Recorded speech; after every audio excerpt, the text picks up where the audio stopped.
వెన్నుపోటు పార్టీ పాలనలో కక్ష సాధింపు చర్యలు పీక్ స్టేజ్ కి చేరుకున్నాయి. వైఎస్ఆర్సీపీ నేతలే టార్గెట్ గా అక్రమ అరెస్టులు కొనసాగుతున్నాయి. తాజాగా కర్నూలు జిల్లాలో చిప్పగిరిలో అర్ధరాత్రి పోలీసులు హైడ్రామాకు తెరలేపారు. వైఎస్ఆర్సీపీ ఆలూరు ఎమ్మెల్యే విరూపాక్షిని అక్రమంగా అరెస్టు చేశారు. ఎమ్మెల్యే విరూపాక్షి ఇంటికి రాత్రి 2:45 భారీ ఎత్తున చేరుకున్న పోలీసులు దౌర్జన్యంగా ఇంట్లోకి ప్రవేశించారు. తలుపులు పగలగొట్టి ఎమ్మెల్యే విరూపాక్షి ఆయన కుమారుడు చంద్రశేఖర్ను అక్రమంగా అరెస్టు చేశారు. అనంతరం వారిద్దరిని చిప్పగిరి పోలీస్ స్టేషన్ కు తరలించారు. ఈ క్రమంలో సీసీ కెమెరా హార్డ్ డిస్కులను ఎత్తుకు వెళ్లారు పోలీసులు. ఈ నేపథ్యంలో చిప్పగిరిలో టెన్షన్ వాతావరణం నెలకొంది.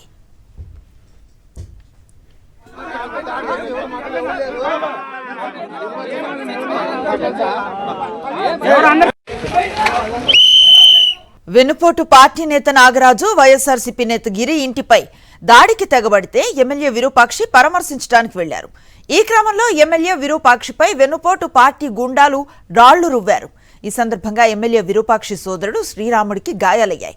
ఈ ఘటన నేపథ్యంలో వెన్నుపోటు పార్టీ నేతల అరాచకంపై వైఎస్ఆర్సీపీ నేతలు పోలీసులకు ఫిర్యాదు చేస్తే పట్టించుకోలేదు. అంతటితో ఆగకుండా గొడవకు ఎమ్మెల్యే కారణమంటూ విరూపాక్షిపై సీఐ రవిశంకర్ రెడ్డి ఏకపక్షంగా వ్యవహరించారు. అనంతరం ఎమ్మెల్యే నివాసానికి భారీ ఎత్తున చేరుకున్న పోలీసులు దౌర్జన్యంగా ఇంట్లోకి ప్రవేశించిన విరూపాక్షి, చంద్రశేఖర్లను అక్రమంగా అరెస్టు చేశారు.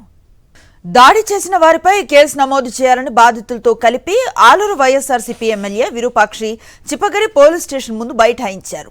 ఆ సమయంలో బాధితులకు న్యాయం చేయాల్సిన పోలీసులు ఎమ్మెల్యేపై దురుసుగా ప్రవర్తించారు. ప్రోటోకాల్ కూడా పాటించకుండా నువ్వు నేమకల్లుకు ఎందుకు వెళ్లావు, నీ వల్లే శాంతి భద్రతలకు విఘాతం కలిగింది అంటూ ఎమ్మెల్యేను ఆలూరు సీఐ రవిశంకర్ ఏకవచనంతో మాట్లాడారు. బాధితులకు న్యాయం చేయాల్సిన పోలీసులు వెన్నుపోటు గూండాలకు వత్తాసు పలుకుతున్నారని విరూపాక్షి మండిపడ్డారు. నిందితులపై కేసు నమోదు చేయాలని ఆయన డిమాండ్ చేశారు.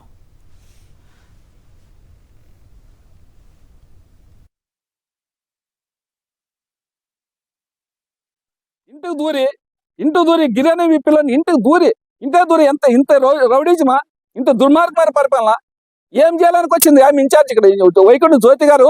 మీరు ఏం చేస్తామని వచ్చినారు ఇక్కడ? ఏం సభ సమాజానికి ఏం ప్రశ్న ఏం చేస్తామని వచ్చినాను అంటే మనసు చంపేయాలనుకున్నావా? అసలు ఎవరు వైసీపీ నాయకులు ఎవరు మనసులు ఉండకూడదు అనుకున్నారా? మీ కార్యకర్తలు మీ పార్టీ వాళ్ళే ఉండాలనుకున్నారా? అసలు మొత్తం ఎవరు చంపి పారేస్తారా? చంపండి చూస్తాం కాదులే. ఇంటికి దూరి గిరని పిల్లని ఇంటికి దూరి ఇంత రౌడీజమా, ఇంత దుర్మార్గమైన పరిపాలన ఏం చేయడానికి వచ్చింది ఆమె ఇన్ఛార్జ్ ఇక్కడ వైకుంఠ జ్యోతి గారు? మీరు ఏం చేస్తామని వచ్చినారు ఇక్కడ? ఏం సభ సమాజానికి ఏం ప్రశ్న ఏం చేస్తామని వచ్చినాను అంటే మనసు చంపేయాలనుకున్నావా? అసలు ఎవరు వైసీపీ నాయకులు ఎవరు మనసులు ఉండకూడదు అనుకున్నారా? మీ కార్యకర్తలు మీ పార్టీ వాళ్ళే ఉండాలనుకున్నారా? అసలు మొత్తం ఎవరు చంపి పారేస్తారా? కర్నూలు జిల్లాలో వెన్నుపోటు పార్టీ మూకల అరాచకానికి సంబంధించి పూర్తి డీటెయిల్స్ అందిస్తారు మా ప్రతినిధి లోకేష్. ఆయన అడిగి మరింత సమాచారం తెలుసుకునే ప్రయత్నం చేద్దాం. లోకేష్, ఈ మొత్తం వ్యవహారం ఆయన్ని అరెస్ట్ చేయడానికి పోలీసులు ఆ స్థాయిలో వెళ్లటం కానివ్వండి, సీసీ కెమెరాలని తీసుకుపోవటం కానివ్వండి, రాళ్ల దాడి కానివ్వండి, ఇదంతటిని ఎలా చూడాలి? స్థానికంగా ఎలాంటి వాదన వినిపిస్తోంది ఈ మొత్తం వ్యవహారంపై?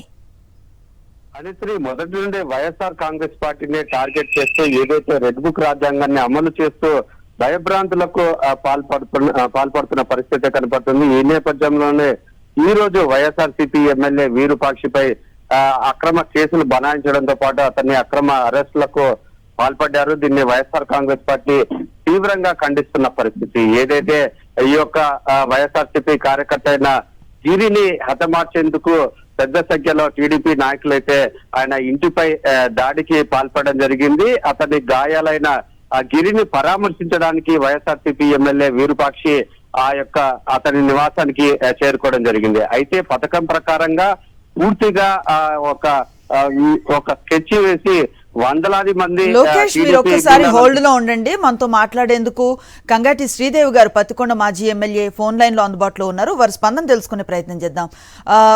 శ్రీదేవి గారు, ఈ రోజు మనం చూస్తూ ఉన్నాం మరో ఎమ్మెల్యే వంతు వచ్చినట్లుగా కనిపిస్తోంది విరూపాక్షి గారిని అరెస్ట్ చేయటం.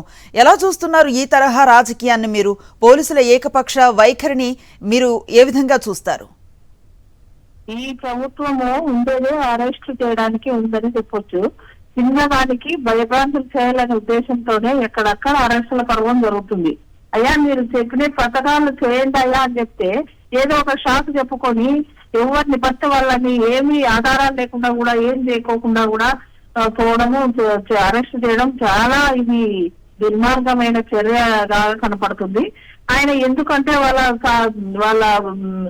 పార్టీ సానుభూతి పరంగా తెలపడానికి వెళ్తే అరెస్ట్ చేయడం ఏంటో మాకు అంతా అర్థం కాకోకుంది. ఇదంతా కూడా దీన్ని బట్టి చూస్తే వీళ్ళ అఘాయితాలు ఎంతవరకు దారి తీస్తాయో అంతా కూడా ప్రజలు భయం జరుగుతూ ఉన్నారు. కానీ వీళ్ళ అరెస్టులు చేసి వైఎస్ఆర్సీపీ వాళ్ళని భయపెట్టాలని చూస్తున్నారేమో, కానీ ఎవరు కూడా వీళ్ళ అక్రమ అరెస్టులకు ఎవరు కూడా భయపడరు. ఎందుకంటే ఎన్ని రోజులను పెట్టారు లోపల, పెద్ద మహా అంటే వాళ్ళు అనుకునే రోజులు కక్ష తీర్చుకుంటారు. తర్వాత మళ్ళా మా అధికారం అంటూ ఒకసారి వస్తారు కదా, అప్పుడు ఇది ఎదురుదెగ్గర ఉంటుందని వాళ్ళు ఆలోచిస్తలేరు. ఎంతసేపు ఉన్నా కక్ష రాజకీయాలకు ఎవరైతే గోతెత్తి మాట్లాడతారో వాళ్ళని భయపెట్టడాలకు ఈ అరెస్ట్ పర్వతాలన్నీ చేస్తున్నారు. రైట్.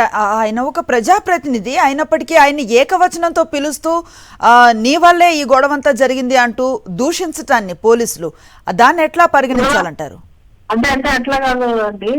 ఇప్పుడు నేనే ఉన్నాను, మా వైఎస్ఆర్సీపీ కార్యకర్తలకు ఇట్లా ఆపద ఉందంటే వెళ్తాం కదా, వెళ్తే తప్పేముంది? అక్కడ ఒక రెస్పెక్ట్ లేకోకుండా, ఒక ఎమ్మెల్యే అనే హోదా చూడకోకుండా పదే రెస్పెక్ట్ లేకుండా మాట్లాడడం ఏంటో వాళ్ళకే తెలీదు. వాళ్ళకే తెలిసాలి మరి గౌరవంగా వాళ్ళకి ఏం నేర్పించినారో వాళ్ళు మాట్లాడటం అవుతలేదు. కానీ ఇది చాలా దుర్మార్గమైన చర్య. ఎవరిని మొత్తం వాళ్ళని ఒక ఎమ్మెల్యేగా ఉన్న విపక్షిని అక్రమంగా అరెస్ట్ చేయడం చాలా అన్యాయం. మేము కూడా అక్కడికి వెళ్తున్నాం, అన్ని విషయాలు తెలుసుకుంటాం. రైట్. థ్యాంక్ యూ శ్రీదేవి గారు మీ స్పందన అందజేసినందుకు.